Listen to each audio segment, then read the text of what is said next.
You can aim for a certain number of reps with a target load or target time, then increase the target load every time we achieve that number. This is why it's called double progression, because we're increasing the total number of holds first, then the load second. What's up, squad? So if you haven't seen the original video on single progression versus double progression, well then, here is a link right here. You should definitely go check that out.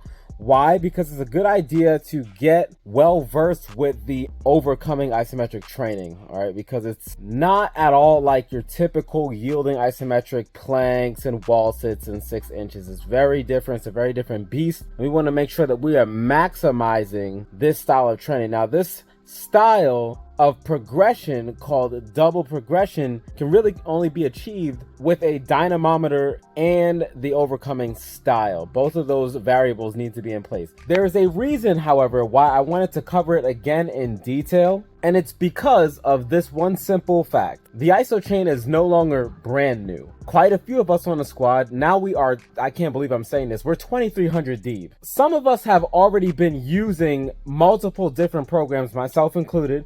I'm on my 10th ISO chain program. At this point, we've pretty much found out what works for our bodies, what doesn't really work too well with our bodies, what we need to improve on, what we lack. And if you've been training for a while on the squad, you are probably well versed with one of the most annoying terms in fitness that nobody really wants to run into: plateau. Enter double progression. Now, when we look at the definition of the term, again, it's aiming for a certain number of reps with a target load and target time, then increasing that load every time we achieve that number. Let's take an exercise that I have been struggling with, and that is, believe it or not, it's the standing calf raise. Now, without going into too much fluff, I know that I've been struggling with it because my calves are shot to crap from all the dynamic calf training that I'm doing currently. There's no way that I should expect my calves to be at 100% every time I do the ISO chain, because I'm doing it daily. I don't expect my calves to be firing off when they're freaking shredded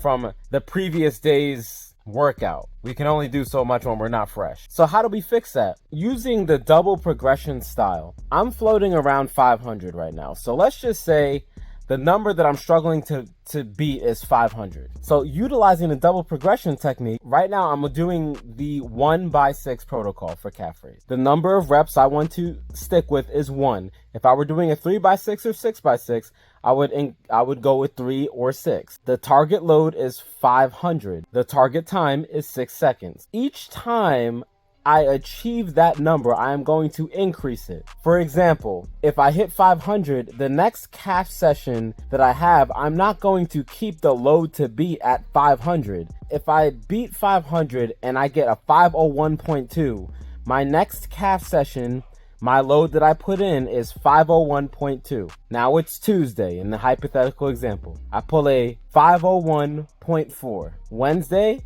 you got it. The number to beat on load mode is 501.4. This could be time mode too, by the way. But then I get stuck on Thursday and I get 499.8. Has this ever happened to you? It's one of the most annoying things. It seems to happen on the days where you're fresh, not the ones where you're beat after you had a long day. Those would make sense if the number goes down. I'm talking about the ones where you did everything right. You ate, you slept for 8 hours. You're feeling like, yo, I'm going to kill this session today. How in the world is it low? Okay, can we relate? Well, this is where we focus on the last sentence in the double progression definition, which was what? Increasing the total number of holds first, then the load second. What is this similar to? This is similar to increasing the what? The frequency. One of the most effective ways to increase somebody's strength in a lift is to increase the frequency. If I find that a client that I'm training is struggling in bench press and we're only doing it once a week, I'll prescribe it twice a week. At the same intensity, I'm not going to lower the intensity.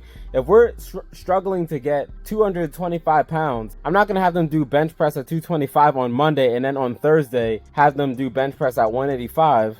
For what? We want to keep the stimulus, the weight stimulus, at the same level so that we break through that plateau. Having it here and having it here is not going to be effective. Does that make sense? Because we still need it at this stimulus to break the plateau. So if we go back to the isometric variant, right? My plateau number to beat is 500. I'm doing a 1x6 protocol. Now granted, I have a frequency of 7 because I'm doing it every day. Every single day I'm hitting calf raise. So if I'm hitting a plateau doing it once a day at 6-second contraction, what needs to change? If you start to notice a trend and it's not increasing, it's just okay, what needs to change is the frequency. You've got the power, you're pulling a 500. All right, I'm just using myself as an example. So you plug your number in where it's applicable. What needs to happen now is we increase the frequency. So start low. Add a double up. No pun intended, double progression. Add a second repetition. So now we're doing a 2x6. And this is if you get stuck. If you're good on 1x6, or if you're good on your regular progression, keep it the same. But if you're stuck, double up on the progression. Increase the total number of holds first, the load second. So now I'm doing a 2x6. Let's say I get 499 on the first one, then I get a 487.2 on the second one. That's it. Now, see what it is the next day. Set the load, it's 499. We are beating that 499. If you do not beat that 499 on the second day after doing a 2x6, increase it.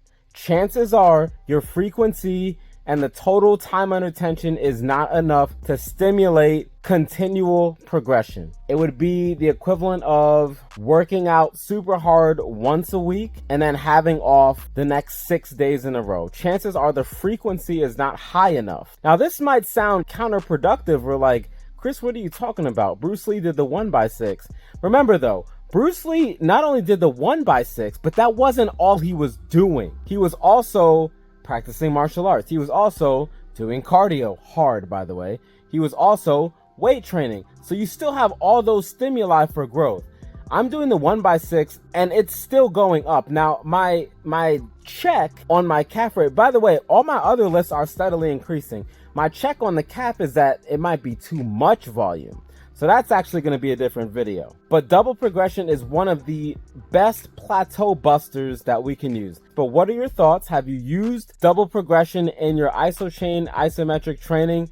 Comment down below how you've used it to break through a plateau. And if you like the video, be sure to drop a like. It helps the algorithm so that people understand that the iso chain exists and that it can help them out in their training.